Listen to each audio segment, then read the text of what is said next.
So what does it actually mean to be rich? We're going to dive into a deeply personal story that completely flips that question on its head. It's a journey from a six-figure income and feeling totally invincible, to a complete financial collapse, and then to a radical discovery of a whole different kind of wealth. The whole story we're exploring kicks off with this really powerful idea. It just forces you to stop and question everything you think you know about wealth. I mean, what if having money isn't at all the same thing as being rich? Let's get into that. All right, so to really understand this guy's transformation, we've got to rewind a bit. We need to look at the life he built for himself, a life that, looked amazing from the outside, but was actually built on a pretty shaky foundation. This was his world. He talks about this state of pride, where all the symbols of success, the big house, the nice cars, that impressive income, they all created this really dangerous belief that he was untouchable, that he just couldn't fail. And here's his own diagnosis of the problem. He calls it materialism, but he has a very specific definition for it: loving things and using people. He realized this was a complete reversal of what he was meant to do, and it was the real root of his spiritual emptiness. So, as you can probably guess, that feeling of invincibility, well, it didn't last. The whole illusion of wealth was about to come crashing down, and that led to the one event that changed absolutely everything. Yep, 2009. That's when it all fell apart. The author filed for Chapter 7 bankruptcy. He lost pretty much all of his material wealth, the very things that had once defined who he was and made him feel so invincible. But here's where it gets really interesting. Instead of just seeing this as a financial disaster, he found this powerful parallel in his faith. He started to see his situation through this lens of spiritual bankruptcy, this idea of being in a kind of spiritual debt that you can't pay back yourself, one that requires forgiveness. And this quote, wow, it just perfectly captures that massive shift in his thinking.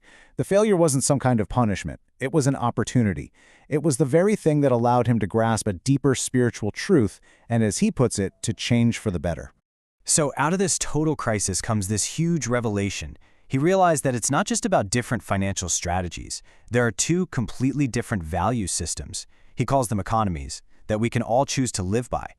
Okay, let's really break this down, because this is the heart of it all. On one side, you've got the world's economy, which is all about getting ahead, valuing power, and believing this life is all you get. But on the other side, there's God's economy, finding your security in faith, valuing generosity, and thinking with an eternal perspective. Just notice how something like giving is seen in totally different ways. In one, it's a loss. In the other, it's actually how you receive. This biblical quote is a perfect example of how God's economy works. It takes something the world might see as a weakness, being poor in spirit, and says that's the very thing that makes you rich in what actually matters. Now compare that to a core principle from the world's economy. Always project this image of effortless perfection and control. As you can see, these two systems aren't just a little different. A lot of the time, they are polar opposites. So this is a really fascinating concept, right? But how do you actually live this way?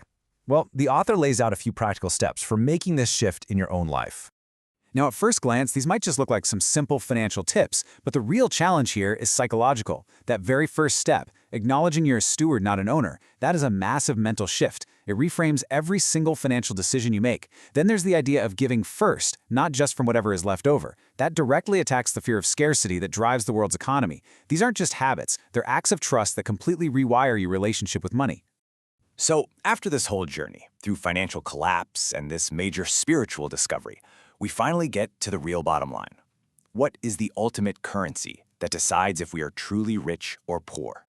So after everything, right? After losing it all and gaining this totally new perspective, what did he conclude is our most valuable asset?